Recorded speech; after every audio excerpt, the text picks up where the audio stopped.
Welcome to my channel. Try to hear the latest story. My name is Mark, 39, and I've built my construction business from nothing while raising two beautiful kids after losing my wife to cancer. Family means everything to me, which is why I paid $45,000 for my stepsister Sophia's dream wedding without hesitation. I thought we were finally becoming a real family until that Saturday when I arrived with my children, dressed in their finest clothes, only to see a printed sign with their photos, "Do not let these children in." What happened next changed everything. Before I start this story, drop a comment letting me know where you're watching from. Hit that like button and subscribe to hear how a wedding I paid for became the day I learned what family truly means. My story begins in Franklin, Tennessee, where I've been running my construction company for the past 12 years. I'm not going to pretend it was easy getting here.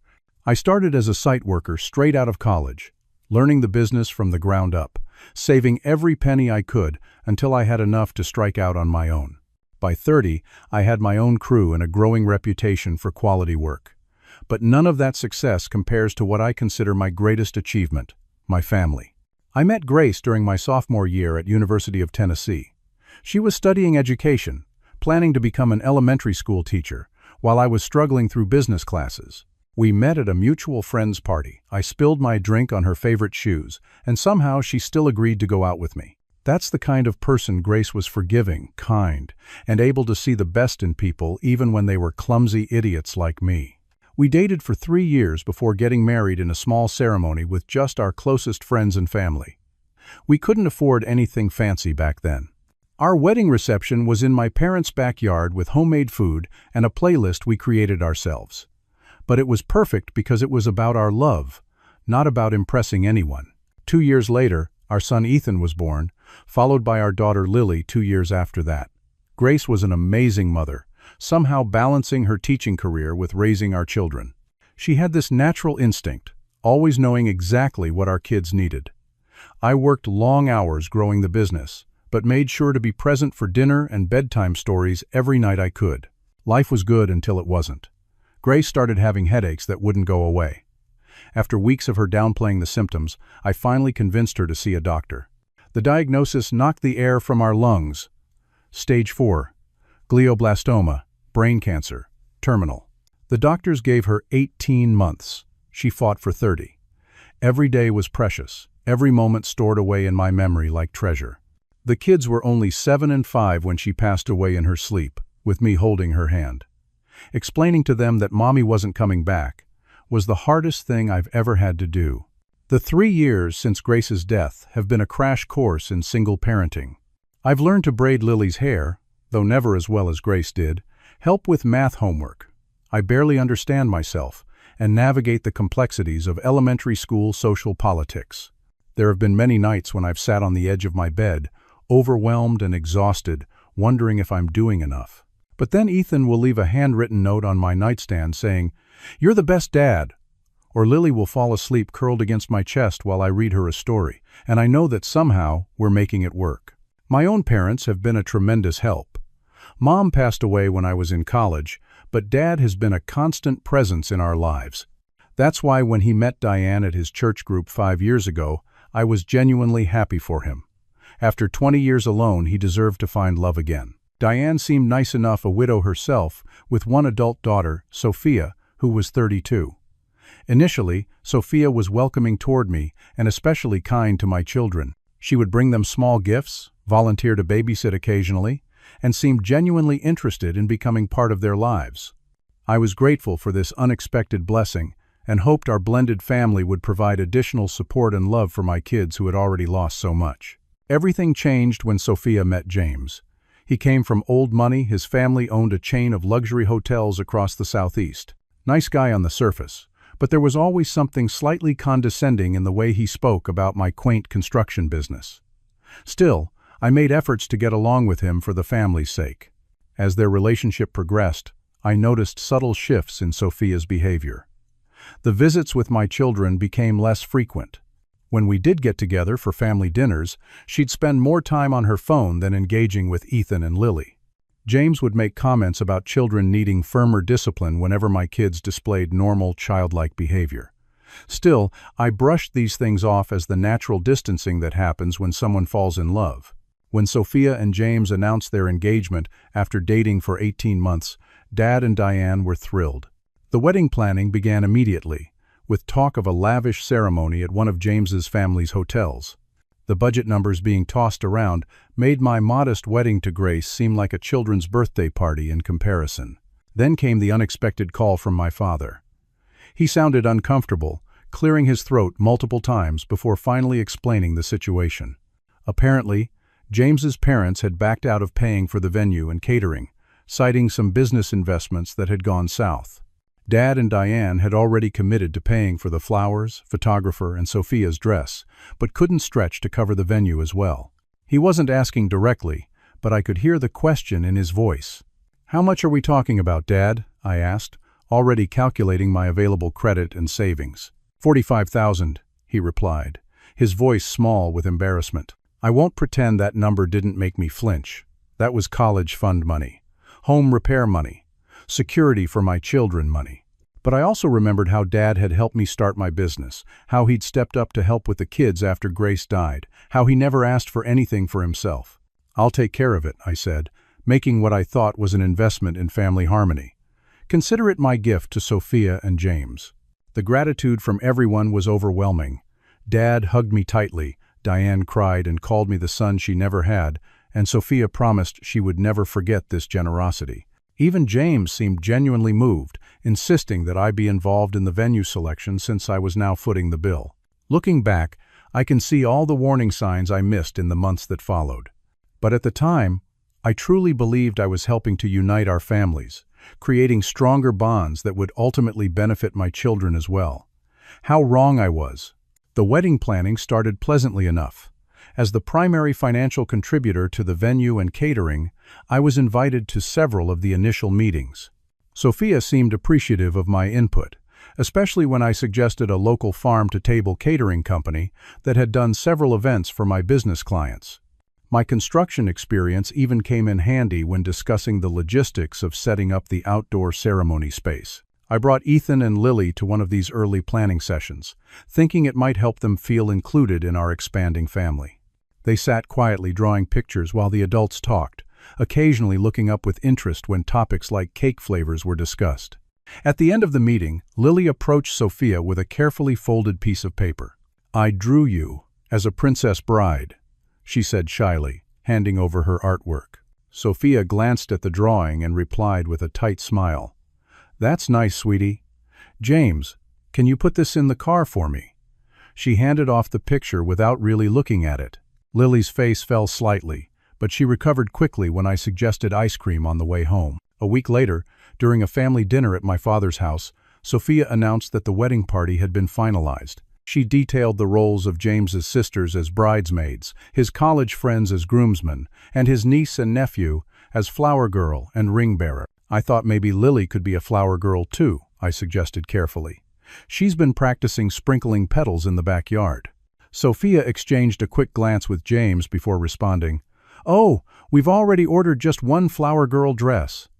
And James's sister would be upset if her daughter had to share the spotlight. "You understand, right?" I nodded, though I didn't really understand at all. Later, when I was helping Diane clear the dishes, she whispered, "Don't take it personally. Wedding planning makes everyone a little crazy. Sophia will come around." But Sophia didn't come around. Instead, the distance between her and my children grew more noticeable. At Thanksgiving, she sat at the opposite end of the table from Ethan and Lily.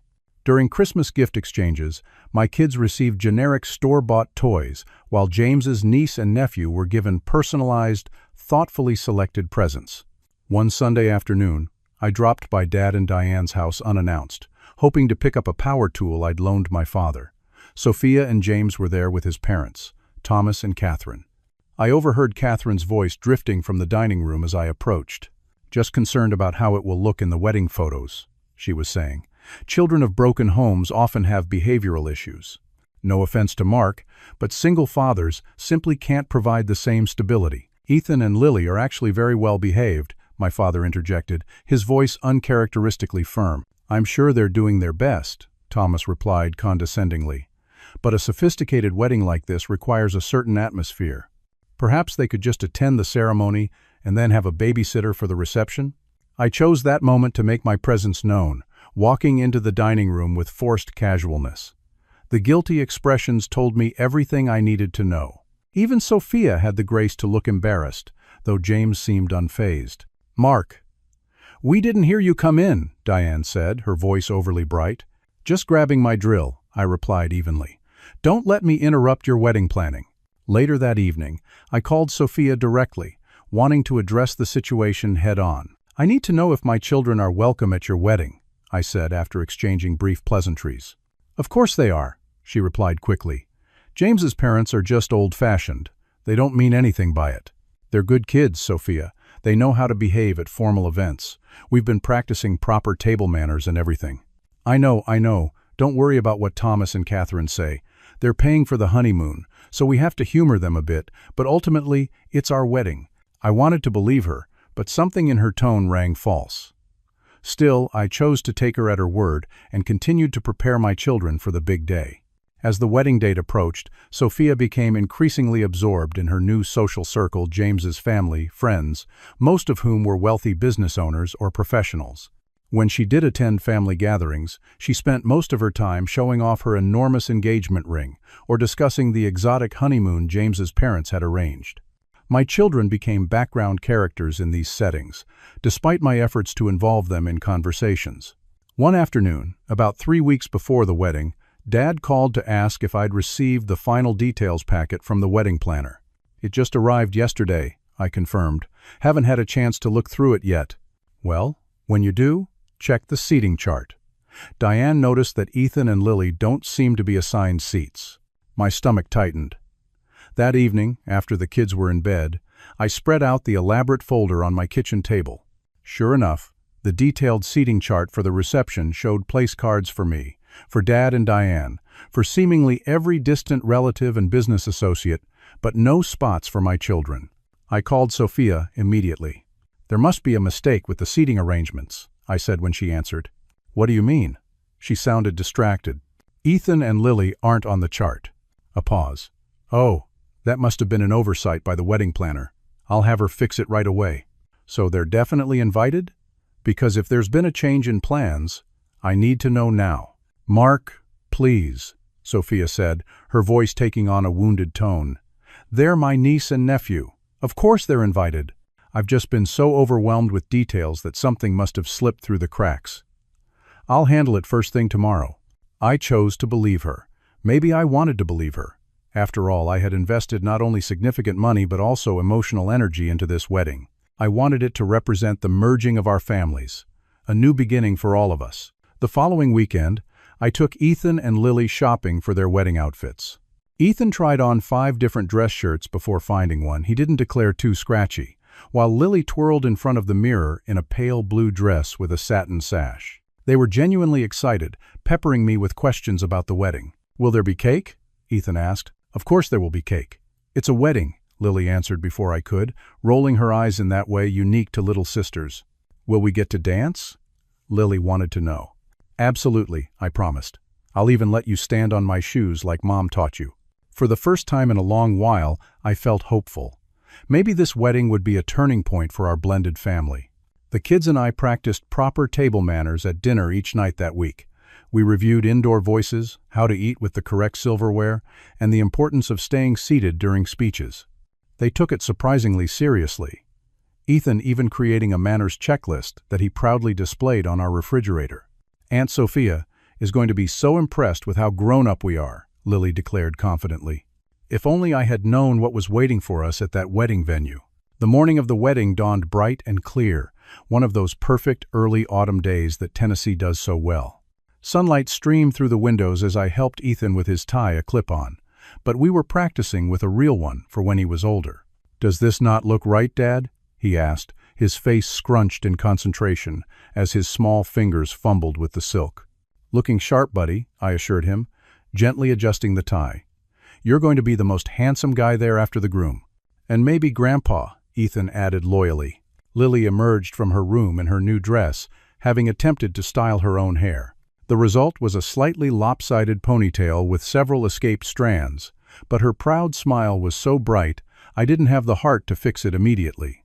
"Do I look like a princess?" she asked, spinning around so the skirt flared out. "Even better," I told her, kneeling down to her level. "You look like Lily, and that's the most beautiful thing you could possibly be." Her gap-toothed smile was worth every penny of that expensive dress. I helped touch up her hair, and then we were ready to go. I had the wedding gift, an expensive crystal vase from their registry, plus a sizable check wrapped and waiting by the door. The kids had made cards with their own money tucked inside $5 from Ethan's allowance and $3 from Lily's, which represented significant portions of their savings. The drive to the venue took about 45 minutes. We filled it with singing along to the radio and talking about what they were looking forward to most. Ethan was focused entirely on the food, particularly the cake, while Lily couldn't wait to see Sophia in her wedding dress. "Do you think she'll look like the princesses in my book?" Lily asked. "I bet she'll look even prettier," I said, though a small part of me whispered that no bride could ever be as beautiful as Grace had been on our wedding day. I pushed the thought away. Today wasn't about my memories. It was about creating new ones for our family. The venue was undeniably spectacular, a historic mansion set on 20 acres of manicured grounds with a view of rolling Tennessee hills. As we pulled into the parking area, I could see white chairs arranged in perfect rows on the lawn, an elaborate floral arch standing ready at the front.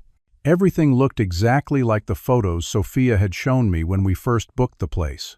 I parked in the designated family area and helped the kids out of the car. Both of them were wide-eyed, taking in the grandeur of the setting.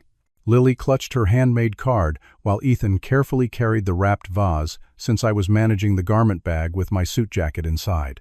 As we approached the main entrance, a security guard in a dark suit stepped forward.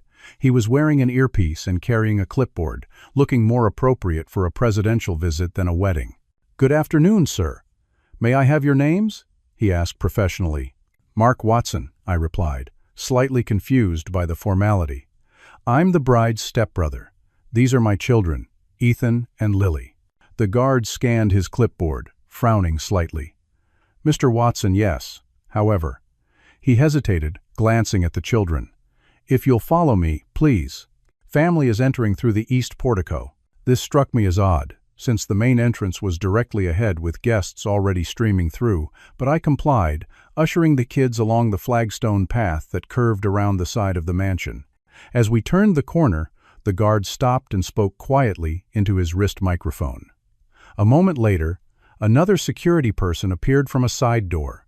"Mr. Watson can continue through here," the first guard said to his colleague.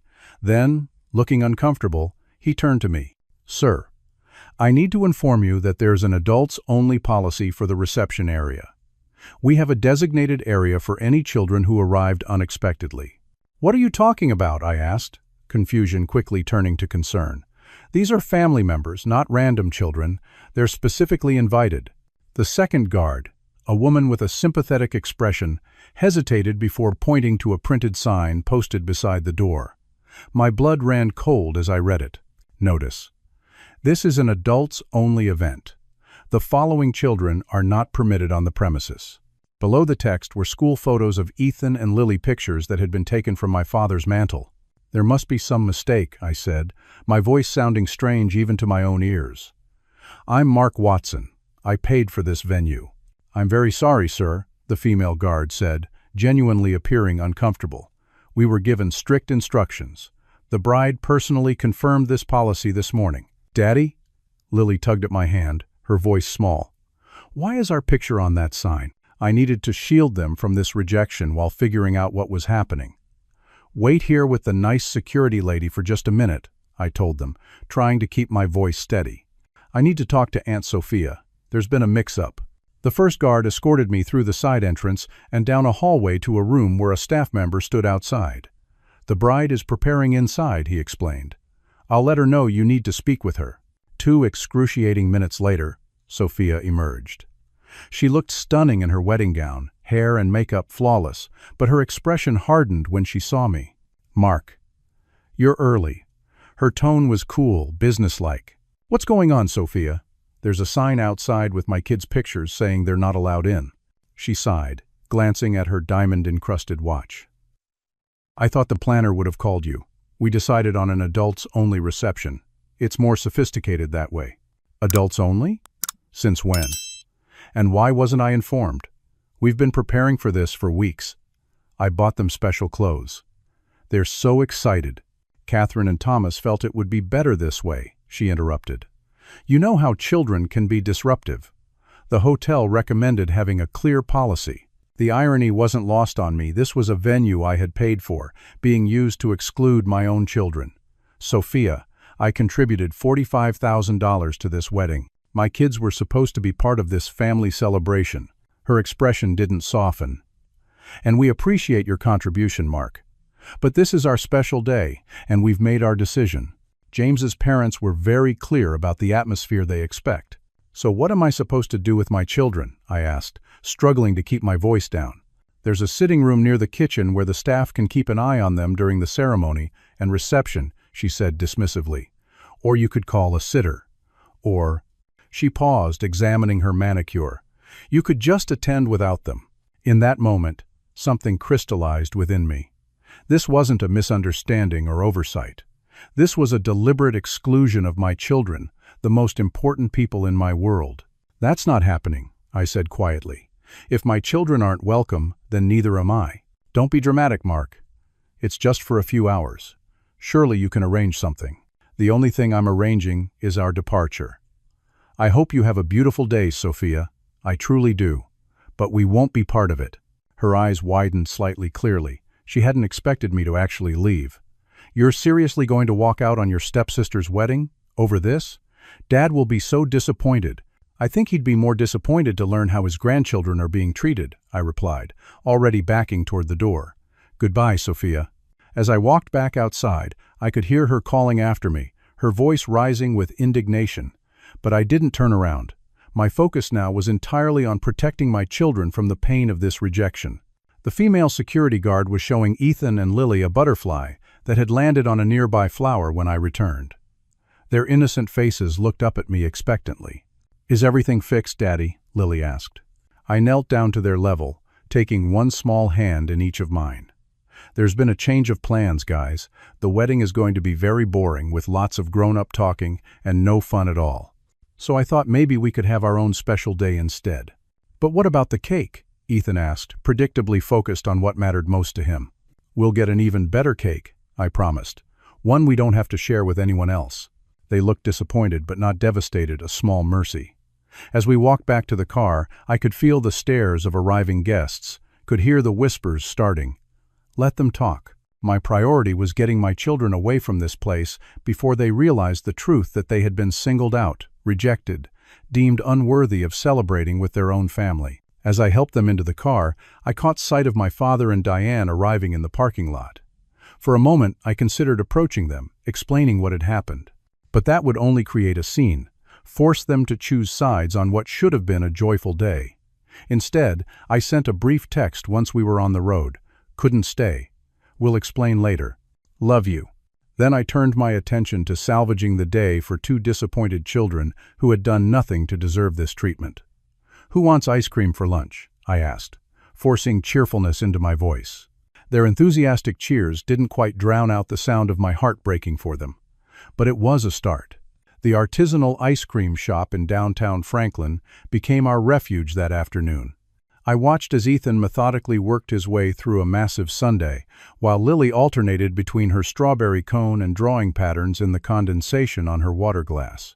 Neither of them had asked any difficult questions yet, seemingly satisfied with my explanation about the wedding being too grown up. But I knew my perceptive children well enough to recognize they were processing more than they let on. Did we do something wrong, Dad? Ethan finally asked, setting down his spoon. Leave it to my thoughtful son to cut straight to the heart of the matter. Absolutely not, I said firmly. Nothing about this situation is your fault. Sometimes adults make decisions that don't make sense, even to other adults. But why didn't Aunt Sophia want us there? Lily persisted, her lower lip quivering slightly. I practiced my manners and everything. My heart constricted at the genuine confusion in her eyes. How do you explain adult pettiness to a child who still believes in the inherent goodness of family?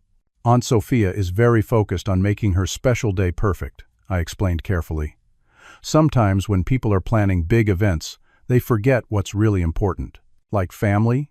Ethan suggested. Exactly like family, I agreed, reaching across the table to squeeze his hand. You two are the most important people in my world, and I'd rather be having ice cream with you than at any fancy wedding without you. This seemed to satisfy them temporarily, though Lily still looked a little subdued. To distract them, I suggested we make this an adventure day. We visited the local arcade, where I let them play far more games than I normally would. We browsed a bookstore, each selecting a new book. We even stopped by a pet store just to look at the puppies, a guaranteed mood lifter for both kids. Throughout our impromptu adventure, my phone buzzed repeatedly in my pocket. I checked it occasionally when the kids were distracted, seeing messages accumulate from my father, from Diane, even from a few extended family members who must have noticed our absence. I responded only to Dad with brief reassurances that we were fine and that we could talk tomorrow. Today was about protecting my children's feelings. We were at a park, the kids burning off their sugar rush on the playground, when my phone rang with an unfamiliar number. Normally I might have let it go to voicemail, but something compelled me to answer. "Is this Mark Watson?" A deep male voice inquired. "Yes." Speaking. "This is Harold Montgomery, James's father. We need to talk." I moved to a bench where I could still watch the children while speaking privately. "Mr. Montgomery, this isn't really a good time." "I understand that," he said, his tone surprisingly respectful. "But I've just learned something disturbing about today's events, and I wanted to speak with you directly." Wariness crept through me. "What exactly did you hear?" "That my son and his fiancée deliberately excluded your children from their wedding after you had generously contributed to the event. Is this accurate?" I hesitated, not wanting to get dragged into wedding drama while trying to create a positive day for my kids. "There seems to have been some confusion about the guest list," I said diplomatically. "Let me be clear, Mr. Watson. Was there a sign posted with your children's photographs stating they were not permitted to attend?" His directness caught me off guard. "Yes," I admitted, "there was." I heard him exhale sharply. "I thought Catherine was exaggerating. This is completely unacceptable. My wife and I had absolutely no knowledge of this travesty. We would never condone such behavior." "I appreciate you saying that," I replied, genuinely surprised by his reaction. "But what's done is done." "Not quite," Harold said firmly. "I've just informed James and Sophia that our financial support is being withdrawn. The marriage ceremony has been postponed indefinitely until they demonstrate better judgment and make appropriate amends." I nearly dropped the phone. "You canceled the wedding?" "I've suspended our participation in it. My wife and I raised our son to show gratitude and respect, not to bite the hand that feeds him, which is exactly what they've done to you. The Montgomery family does not repay generosity with cruelty." As he spoke, I watched Ethan helping Lily climb a ladder to the tall slide, his small hand supportively on her back. My children, demonstrating more kindness and consideration than the adults who had rejected them. "I didn't want to cause problems," I said truthfully. "I just wanted to protect my kids." "And you did exactly the right thing," Harold affirmed. "If James had done the same, I wouldn't be having this conversation with you." But he didn't, and that speaks volumes about the man he's becoming, a man I'm not particularly proud of at this moment. By the time our call ended, Harold had apologized 3 more times and promised to speak with my father to explain the situation from his perspective. I sat on that park bench for several minutes afterward, processing this unexpected turn of events. I hadn't left the wedding seeking revenge or hoping for justice. I'd simply chosen my children's well-being over social obligations. But somehow, the universe had stepped in anyway. My phone began ringing almost immediately after Sophia, James, my father, Diane, a cascade of calls that I silenced. Tomorrow would be soon enough to deal with the fallout. Today belonged to Ethan and Lily. "Who wants pizza for dinner?" I called out to them as they raced down the slide. Their cheers were answer enough. By the time we arrived home that evening, both kids were pleasantly exhausted from our day of adventures. After baths and bedtime stories, I tucked them in with extra hugs, silently promising to always put them first, no matter what. Once they were asleep, I finally checked my messages. 27 texts and 13 missed calls. Most were variations on "call me immediately" or "what happened?" But a few stood out. From Dad. "Harold Montgomery just called me. Is it true about the sign? Why didn't you tell me?" From Diane. Mark, I had no idea about what Sophia did. I'm so sorry. From an unknown number that must have been James. You've ruined everything. I hope you're happy. From Sophia. This is all a huge misunderstanding. Please call Dad and tell him you overreacted. I replied only to my father, asking if we could talk tomorrow after church. Then I turned off my phone completely, poured myself a generous glass of whiskey, and sat on my back porch looking at the stars. Somewhere in that vast universe, I like to imagine Grace was watching over us, perhaps even pulling some cosmic strings to protect her children today. You'd have left too, I whispered to the night sky. Wouldn't you? The gentle Tennessee breeze seemed to whisper back an affirmation, and for the first time since seeing that hateful sign, I felt something like peace. Sunday morning brought the normalcy of pancakes, shaped like animals, cartoons on television, and the comfortable routine that my children thrived on. I deliberately kept our activities low-key, sensing they needed the reassurance of ordinary life after yesterday's emotional roller coaster. Though neither had mentioned the wedding, I caught Lily looking pensive while coloring at the kitchen table. "What are you thinking about, sweetheart?" I asked, sitting beside her. She shrugged, carefully selecting a purple crayon. Aunt Sophia looked really pretty in her dress. Yes, she did, I agreed, not mentioning that I'd only glimpsed her for those brief, tense moments. Why didn't she want to see my pretty dress too? The question was innocent but piercing. I chose my words carefully. Sometimes grown-ups make mistakes when they're caught up in big events. It doesn't mean they don't care about you. But we're family, she insisted with the straightforward logic of an 8-year-old. Family is supposed to be together for important things. You're absolutely right, I told her. And the most important family is right here in this house. She seemed to accept this, returning to her coloring with renewed focus. I watched her for a moment longer, marveling at children's resilience and their innate understanding of what truly matters. Around 11, I decided to make a fresh pot of coffee. The kids were settled in the living room with a movie, giving me a few minutes of quiet in the kitchen. I had just started grinding the beans when the doorbell rang. Through the peephole, I saw Sophia and James standing on my front porch. She had clearly been crying, mascara smudged beneath her eyes, while James looked like he hadn't slept at all, his normally perfect hair disheveled and his expensive shirt wrinkled. For a moment, I considered not answering, but that would only postpone the inevitable conversation, and I preferred to have it on my territory, on my terms. I opened the door but didn't invite them in immediately. "This is a surprise," I said neutrally. "Mark, please." Sophia's voice cracked. "We need to talk." I glanced back toward the living room, confirming the kids were still absorbed in their movie. "They don't need to see you right now," I said quietly. "Not until I understand why you're here." "To apologize," James said quickly. "To make things right." I studied their faces, seeing desperation but struggling to identify genuine remorse. Still, I stepped back and gestured them inside. "We can talk in the kitchen. The kids are watching a movie." They followed me to the kitchen where I deliberately returned to my coffee preparation, measuring grounds into the filter with methodical precision. Let them wait while I finished this small, normal task. Let them feel the discomfort of being in my space after what they'd done. "Coffee?" I offered, my tone casual as I pressed the brew button. "No, thank you," Sophia replied, while James shook his head. I leaned against the counter, arms crossed, waiting. The coffee maker gurgled behind me, filling the silence with its familiar sounds. "Mark, yesterday was." "There was a terrible misunderstanding," Sophia finally began, twisting her engagement ring nervously. "A misunderstanding," I repeated flatly, "about a sign with my children's photos on it." "That wasn't supposed to happen," James jumped in. "The wedding planner took things too far. We just wanted a quiet, sophisticated reception." "By sophisticated, you mean without my children," I clarified. "It wasn't personal," Sophia insisted. "We just thought it became personal when you singled them out with a sign." "Sophia. When you had security guards ready to turn them away. When you took their school photos to make sure they'd be identified. That's not a misunderstanding. That's deliberate exclusion." The coffee finished brewing. I turned my back on them to pour myself a cup, stirring in cream with deliberate slowness. When I faced them again, both looked uncomfortable under my steady gaze.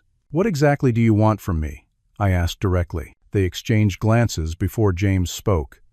"Harold has withdrawn all financial support for the wedding. He's even taken back the family ring I proposed with. That sounds like a problem between you and your father, I replied. He says he won't reconsider unless you tell him everything's been resolved, Sophia explained, her voice taking on a pleading quality. He respects you for standing up for your children. He'll listen to you. The irony was almost laughable. So yesterday my children weren't good enough for your wedding, but today I'm good enough to save it? We made a mistake, James admitted, looking more humble than I'd ever seen him. A terrible mistake. We got caught up in what my mother was saying about having the perfect society wedding, and we lost sight of what really matters. Which is, I prompted, taking a slow sip of my coffee. Family, Sophia answered quickly. We forgot that family comes first. I studied her face, searching for sincerity. Those aren't just words, Sophia. Family coming first means making tough choices sometimes. It means standing up for the vulnerable. It means defending children who have already lost one parent and don't deserve to lose their extended family too. Tears spilled down her cheeks. I know. I've been a terrible stepsister and an even worse aunt. I don't know how to make it right, but I want to try. Starting with getting Harold to reinstate the wedding funding, I noted dryly. It's not just about the money, James protested, though his reddening face suggested otherwise. My family has certain traditions. That ring has been passed down for generations. I set my coffee mug down deliberately. Let me be very clear about something. I didn't leave your wedding yesterday hoping it would be canceled. I didn't call Harold to complain. I simply chose to protect my children from being humiliated and rejected. What happened afterward was the natural consequence of your actions. But you could help fix it, Sophia pressed. If you told Harold you forgive us, that we've worked things out as a family. Have we? I interrupted. Because from where I'm standing, you've apologized for getting caught, for facing consequences, but not for the actual harm you caused. They both fell silent, the only sound, the ticking of the kitchen clock, and the distant dialogue from the kids' movie. Do you know what Lily asked me yesterday? I continued quietly. She wanted to know why her aunt didn't want to see her pretty dress. She practiced her manners for weeks, Sophia. Ethan made a checklist of proper behavior and checked it every night. They were so excited to be part of your special day. Sophia covered her mouth, a sob escaping. Even James looked genuinely shaken. I'm not interested in punishing you, I told them. That's not who I am. But I'm also not going to pretend everything's fine when my children are still processing their hurt. They deserve better than that. What can we do? James asked.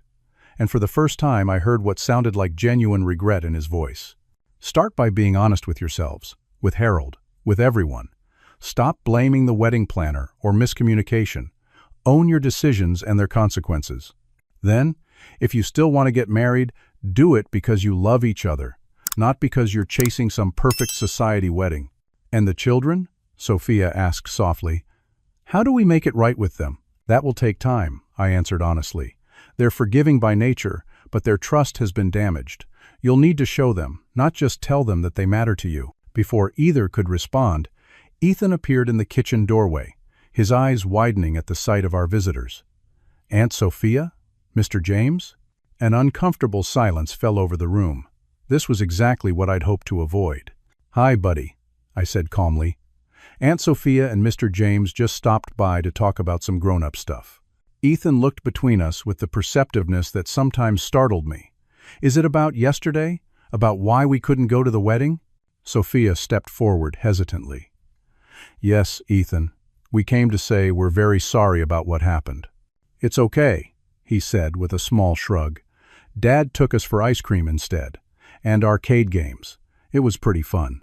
His simple forgiveness seemed to hit Sophia harder than any accusation could have. Tears welled in her eyes again. Is Lily here too? She asked tentatively. She's watching Frozen for the 100th time, Ethan replied, rolling his eyes in typical big brother fashion. Do you want to see her? She was sad about missing your princess dress. Sophia looked at me questioningly. I nodded slightly, giving permission. I'd like that very much, she told Ethan. As they left the kitchen, James remained, looking uncomfortable in the suddenly empty space. You have good kids, he said finally. Better behaved than most adults I know, myself included, apparently. They are good kids, I agreed. Which is why I'll always choose them over anyone or anything else. He nodded slowly. I think I'm starting to understand what my father was trying to tell me about what really matters. Whether his epiphany was genuine or simply born of desperation, I couldn't say. But as I stood in my kitchen, coffee in hand, watching the man who had helped exclude my children now humble himself before me, I felt no triumph, only a quiet certainty that I had done the right thing when it mattered most. The fallout from the wedding debacle reverberated through both families in the days that followed. By Sunday evening, word had spread to every relative, resulting in a divided family landscape. My father arrived at my house that night after Sophia and James left, his face etched with confusion and distress. "I had no idea," he said repeatedly as we sat on my back deck, the children already in bed. "I swear to you, Mark, if I'd known about that sign." "I believe you, Dad," I assured him, "because I did." My father was many things, but never cruel, especially not to his grandchildren. "Harold Montgomery called me," he continued, staring into his coffee mug. "Gentleman about it, but made his position very clear. Said his family doesn't conduct business this way." "What does Diane think about all this?" Dad sighed heavily. "She's torn up, embarrassed, angry at Sophia, but also worried about her. The wedding vendors are demanding their cancellation fees. It's a mess." "I never wanted this to spiral the way it did," I said truthfully. "I just couldn't let them treat Ethan and Lily that way." "You did the right thing, son. Don't doubt that for a second." He reached over to clasp my shoulder firmly. "Grace would be proud of how you protected them." The mention of my late wife brought unexpected tears to my eyes. "I hope so." "I know so," Dad said with conviction. "And for what it's worth, I'm proud too." Wednesday morning brought an unexpected call from Harold Montgomery, requesting a meeting. We agreed to meet at a neutral location, a small coffee shop downtown, that was quiet enough for conversation but public enough to keep emotions in check. Harold was already there when I arrived, dressed impeccably as always, but looking more human somehow, less like the intimidating hotel magnate and more like a troubled father. He stood to shake my hand firmly. "Thank you for coming, Mark. I appreciate your time." We exchanged pleasantries while ordering coffee, then got down to business. "I want to apologize again for what happened at the wedding venue," Harold began. "My wife and I had absolutely no knowledge of the exclusionary measures that were implemented." "I believe you," I said. "James mentioned your wife had ideas about a society wedding, though." Harold grimaced. "Catherine can be traditional, even rigid at times, but she would never condone singling out children that way." When she saw that sign, he shook his head. "I haven't seen her that angry in 30 years of marriage." "So what happens now?" I asked directly. "That's partly why I wanted to meet with you. James and Sophia have asked for another chance. They want to reschedule the wedding for 6 months from now, with significant changes." "What kind of changes?" Harold took a sip of his coffee before answering. "A smaller venue, fewer guests, no society pretensions, and most importantly, full inclusion of your children not just as guests, but as active participants if they wish to be." I considered this. "And you believe they're sincere?" "I believe they received the wake-up call they needed," he replied carefully. "Catherine and I have required them to attend family counseling before we'll consider reinstating our support. My son needs to understand that character matters more than appearances." "I appreciate your principles," I said, genuinely impressed by his stance. "It's nothing extraordinary," Harold dismissed with a wave of his hand. "Just basic human decency. Something I thought I'd taught my son." We talked for nearly an hour, finding unexpected common ground despite our different backgrounds. Harold spoke about building his hotel business from scratch, contrary to James's old money claims, and the values of hard work and integrity he'd tried to instill in his children. I shared stories about my construction company and the challenges of balancing business with single parenthood. "Your children are lucky to have you," Harold said as our meeting concluded. "Many men would have crumbled under the pressures you've faced." "I just do my best for them," I replied simply. "That's all any of us can do." He extended his hand again. "I hope we'll see more of each other going forward, regardless of what happens with James and Sophia." "I'd like that," I said, surprised to realize I meant it. The following weekend brought another difficult conversation, when Diane requested to visit with the children. She arrived bearing gifts, not bribery presents, but thoughtful items that showed she knew my kids well. A science kit for Ethan and art supplies for Lily. While the children explored their new treasures, Diane and I spoke quietly in the kitchen. "I've never been so ashamed," she admitted, her voice thick with emotion, To think my daughter could behave that way after everything you've done for her. You're not responsible for Sophia's choices, I said gently, but I am responsible for how I raised her, for the values I instilled or failed to instill. She wiped at a tear. Your father and I have had some difficult conversations this week, about family loyalty, about what really matters. And what conclusions did you reach? That I need to be a better grandmother to those children, she said firmly, and that I need to hold Sophia accountable rather than making excuses for her. It's not too late for her to become a better person, but only if she faces real consequences for her actions. True to her word, Diane became a more present figure in my children's lives over the subsequent months. She arranged regular outings with them, consulted me about appropriate gifts, and made a point of attending Ethan's science fair and Lily's dance recital. Small steps, but meaningful ones. Sophia and James, meanwhile, did seem to be taking their rehabilitation seriously. The counseling sessions with Harold's family therapist apparently yielded some insights, as Sophia reached out with a handwritten letter to me about 6 weeks after the wedding debacle. I've been examining why I was so easily influenced to exclude the people who should have mattered most, she wrote.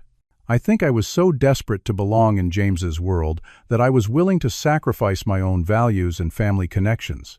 That's not an excuse, just an explanation I'm working through. I miss being an aunt to Ethan and Lily, and I hope someday they'll let me back into their lives, even though I don't deserve it. It was the first communication from her that didn't include excuses or implicit requests for me to smooth things over with Harold. Progress, perhaps. True to Harold's word, the wedding was indeed rescheduled for 6 months later. The new plan was dramatically different, a simple ceremony at James's family's lake house, with only immediate family and close friends. When the invitation arrived, it specifically included Ethan and Lily by name, with a handwritten note asking if Lily would consider being a flower girl and Ethan a junior groomsman if they felt comfortable with those roles. I discussed it carefully with my children, making it clear that the decision was entirely theirs and that I would support whatever they chose. Will there still be cake? Ethan asked predictably. I'm sure there will be. I laughed. Then I want to go, he decided, and I want to wear a real tie this time, not a clip-on. Lily took longer to decide, twirling her hair around her finger as she considered. Will Aunt Sophia be nice to us this time? She asked finally. I believe she will, I answered honestly. But if anything makes you uncomfortable, we'll leave right away. She nodded solemnly. I still have my pretty dress. And I want to see the lake house. Grace from school says it has ducks. So our attendance was confirmed, though I made it clear to Sophia that we were accepting with cautious optimism rather than wholehearted enthusiasm. And when she asked if I would reconsider contributing financially, I politely but firmly declined. Some boundaries needed to remain firmly in place. The day of the rescheduled wedding dawned 6 months later with gentle spring sunshine warming the Tennessee countryside. The drive to the Montgomery Lake House took us along winding roads bordered by dogwood trees in full bloom, a stark contrast to the manicured formality of the original wedding venue. Remember, I told the kids as we approached, if anything makes you uncomfortable, just give me our secret signal and we'll leave. The ear tug, Lily confirmed solemnly, demonstrating on her own small ear. But I think it will be okay this time, Dad. Ethan added with the cautious optimism that sometimes made him seem older than his years. The lake house was elegant, but welcoming, a sprawling wooden structure with a wide porch and dock extending into the clear blue water. As we parked, I could see simple white chairs arranged on the lawn sloping down to the lake shore, with wildflowers rather than elaborate floral arrangements marking the aisle. Catherine Montgomery greeted us at the entrance, her previous haughtiness replaced with genuine warmth. We're so glad you could make it, she said, kneeling slightly to address the children directly. Lily, your dress is absolutely beautiful. And Ethan, what a handsome young man you are.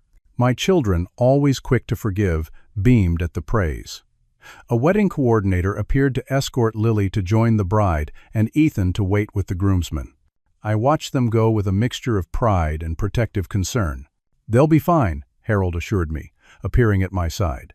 James understands what's at stake today. So does Sophia. The ceremony itself was simple but meaningful. When Lily preceded Sophia down the aisle, scattering rose petals with serious concentration, spontaneous applause broke out among the guests. Ethan stood tall beside James's brother, the ring pillow held with careful dignity. Both of my children caught my eye as they performed their roles, their proud smiles warming my heart. During the reception that followed, I watched as Sophia made a point of including Ethan and Lily in the celebrations. She knelt to speak with them at eye level, asked Lily to help toss her bouquet, and ensured they were served first at the cake cutting. Small gestures, perhaps, but meaningful ones that didn't go unnoticed. "Your children are remarkable," my father said as we watched Ethan carefully teaching Lily to skip stones on the lake. "After everything that happened, they've shown more grace than most adults would manage." "They take after their mother that way," I replied, feeling Grace's absence acutely in this moment. "Yes," he agreed quietly. "But they get their strength from you, Mark." Near the end of the reception, James approached me somewhat hesitantly. "Could we talk for a moment?" We walked along the lakeshore, away from the festivities. "I want to thank you," he began. "Not just for coming today, but for standing your ground 6 months ago. It forced me to confront some uncomfortable truths about myself." "Such as?" I prompted, curious about his self-reflection. "That I was becoming exactly the type of person I always claimed to despise, someone who values appearance over substance, who judges others based on their social status or financial situation." He shook his head ruefully. "My father built his business from nothing, just like you did. Somewhere along the way, I forgot to be proud of that." "It takes courage to recognize your own mistakes," I acknowledged. "The counseling helped," James admitted. "So did nearly losing Sophia when she realized I'd been the one pushing hardest for the sophisticated wedding. We've got a lot of work still to do, but we're trying." As the evening wound down, I found myself sitting on the dock with my children, their fancy shoes off as they dangled their feet in the cool water. The setting sun cast golden light across the lake, painting an idyllic scene. "Was this better than the first wedding?" I asked them. "Much better," Lily declared. "Aunt Sophia said I was the best flower girl she's ever seen, and we got 2 pieces of cake. I liked Mr. Harold's boat," Ethan added.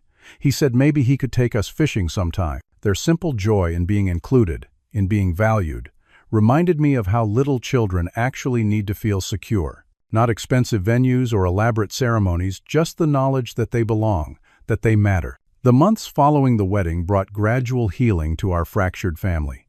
Sophia and James began regular Sunday visits, sometimes bringing small gifts, but more importantly, bringing their time and attention. Slowly, tentatively, my children began to trust them again. For my part, I found an unexpected ally in Harold Montgomery. Our backgrounds couldn't have been more different, but our values aligned in ways that mattered. He became something of a mentor to me as I expanded my construction business, while I helped him reconnect with the hands-on approach that had built his hotel empire before he became isolated in corporate boardrooms. The journey wasn't without setbacks.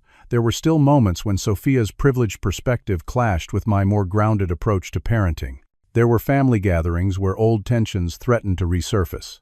But the foundation had shifted. Respect had replaced condescension, and genuine effort had replaced superficial gestures. Perhaps the most profound change occurred within me.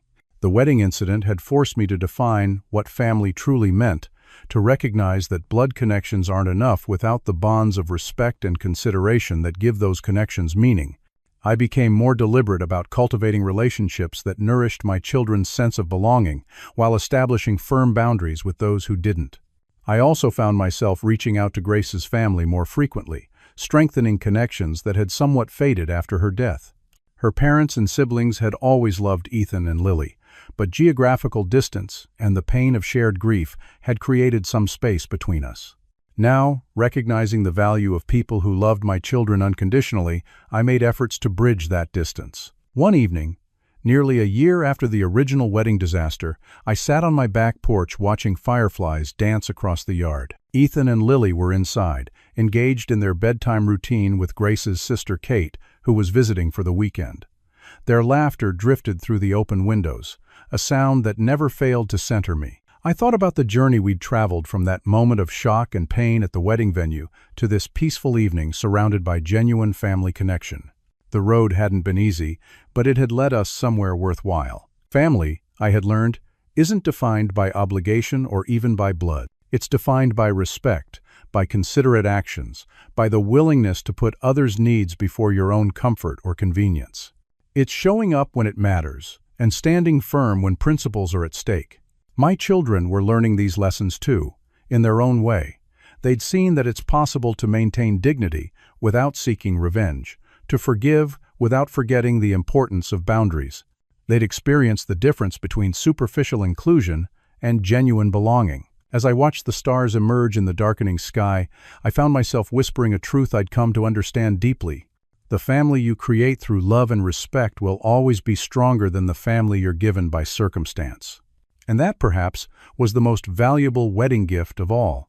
Have you ever had to make a difficult decision to protect someone you love, even when it meant going against family expectations? I'd love to hear your stories in the comments below. Remember to like this video if you found any part of my journey resonated with you, subscribe for more real-life stories about family dynamics, and share with someone who might need to be reminded that standing up for what's right is always worth it, even when it's hard. Thank you for listening, and remember, blood makes you related, but loyalty and respect make you family.